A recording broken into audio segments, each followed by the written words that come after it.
À présent, étudions Colossiens 2, 16, 17 et voyons ce qu'il en est réellement. Que personne donc ne vous juge au sujet du manger ou du boire, au sujet d'une fête, d'une nouvelle lune ou des Shabbats. C'est l'ombre des choses à venir, mais le corps est en Christ.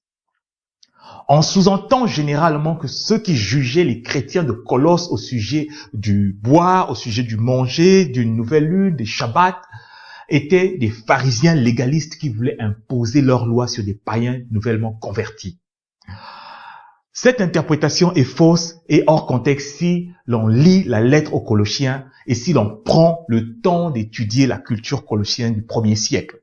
Sans oublier que Colosse se trouvait à près de 1400 km de Jérusalem. Ce n'est pas exactement un endroit où l'on trouvait des Juifs du Sanhédrin régnant maître. Pour comprendre ce verset de Colossiens 2, 16-17, il nous faut donc premièrement identifier qui sont ceux-là qui jugent les croyants de Colosse. La réponse est toute simple. Ce ne sont pas des pharisiens et ce ne sont pas des juifs quelconques, mais ce sont des gnostiques et des philosophes qui les jugeaient au sujet du manger, au sujet du boire, au sujet d'une fête, au sujet d'une nouvelle lune, au sujet des Shabbats. Les gnostiques sont l'équivalent des francs-maçons ou des rosicruciens d'aujourd'hui. Pour preuve, voyons quelques versets tirés de l'épître de Paul aux Colossiens. Colossiens 2, 4. Nous lisons. « Je dis cela afin que personne ne vous trompe par des discours séduisants. Nous savons que les Juifs du 1er siècle n'étaient pas réputés de grands discoureurs. Ils imposaient simplement leur croyance à toute personne qui voulait se convertir au judaïsme. Mais nous savons que dans la région, ceux qui étaient connus pour des discours séduisants, c'était les philosophes et les gnostiques. C'est pour cela que Paul les avertit. Dans Colossiens 2, 8, Paul avertit les Colossiens. Prenez garde que personne ne fasse de vous sa proie par la philosophie et par une vaine tromperie, s'appuyant sur des traditions des hommes et sur des rudiments du monde, et non sur Christ. Au 1er siècle, le judaïsme n'avait aucun rapport avec le gnosticisme ou la philosophie qui sont d'ailleurs d'origine grecque. Bien plus encore, dans ce verset, nous avons une expression purement gnostique. Les rudiments du monde. En grec, cela se traduit comme ceci. Ta stoika tu cosmo. Ce qui veut dire les principes fondamentaux spirituels du cosmos. Ceci est un terme purement gnostique.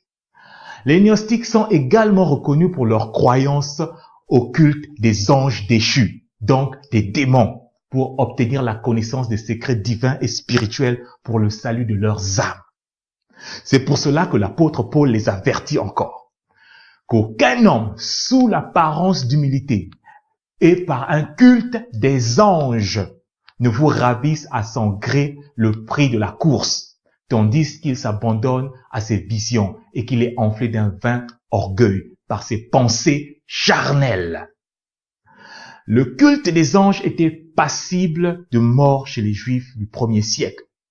Les Juifs n'avaient plus pratiqué ce genre d'idolâtrie après leur retour de Babylone 500 ans avant Jésus-Christ. Ce sont donc les gnostiques qui vénéraient et qui vénèrent encore aujourd'hui les démons dans le but d'avoir la connaissance. Les gnostiques fréquentaient toutes sortes de cercles religieux et philosophiques pour y trouver de la connaissance et également pour répandre leur influence. Et l'église de Colosse n'échappait pas à la règle. Si vous doutez encore de cette explication, allez sur Internet, recherchez les croyances des gnostiques du 1er siècle, ensuite revenez et lisez l'épître aux Colossiens et vous comprendrez comment à chaque presque 4 ou 5 versets, Paul est en train de marteler sur les doctrines et les croyances des gnostiques. Maintenant que nous avons identifié les philosophes et les gnostiques comme étant ceux qui jugeaient les Colossiens au sujet du boire, du manger et des Shabbats, relisons maintenant Colossiens 2, 16 à 17. Que personne donc ne vous juge au sujet du manger ou du boire, ou au sujet d'une fête, d'une nouvelle lune ou des Shabbats. C'est l'ombre des choses à venir, mais le corps est en Christ. À présent, nous comprenons que ce sont les païens gnostiques et des philosophes qui menacent, qui critiquent et qui jugent les chrétiens de Colosse parce qu'ils mangent, boivent, célèbrent Dieu selon les recommandations de la Torah.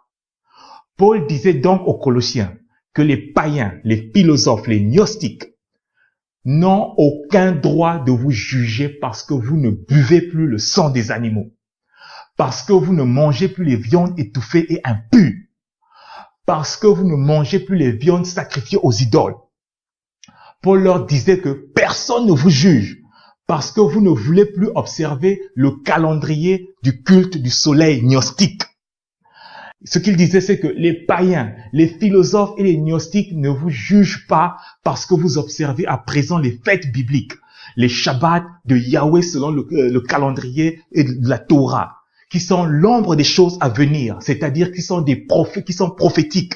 Mais le pilier, le fondement, c'est Christ, Yeshua. N'est-ce pas là la conclusion de la conférence de Jérusalem dans Actes 15, 19 à 20? C'est pourquoi je suis d'avis qu'on ne crée pas de difficultés à tous ceux des païens qui se convertissent à Dieu, mais qu'on leur écrive de s'abstenir des souillures d'idoles, de l'impudicité, des animaux étouffés et du sang. Mais l'on néglige souvent le verset 21. Car depuis bien des générations, Moïse a dans chaque ville des gens qui le prêchent, puisqu'on le lit tous les jours de Shabbat dans les synagogues. Ici, l'apôtre Jacques disait que pour le reste des enseignements qui est sur la Torah, que les païens aillent dans les synagogues de leurs villes respectives pour écouter la loi de Moïse chaque Shabbat. Mais malheureusement, les avertissements de Paul ont été mal compris. L'église de Colosse, comme toutes les églises, même celles d'aujourd'hui, celles de notre époque, ont été infiltrées et empoisonnées par des croyances philosophiques et gnostiques. Considérons ceci. Si Paul avait réellement dit aux Colossiens de ne plus observer les fêtes de Dieu, pourquoi lui-même alors les observait-il? Acte 18, 21. Et il prit congé d'eux en disant, il faut absolument que je célèbre la fête prochaine à Jérusalem. Je reviendrai vers vous si Dieu le veut. Et il partit d'Éphèse. Acte 20, 16. Paul avait résolu de passer devant Éphèse sans s'y arrêter afin de ne pas perdre de temps en Asie, car il se hâtait pour se retrouver, si cela lui était possible, à Jérusalem le jour de la Pentecôte.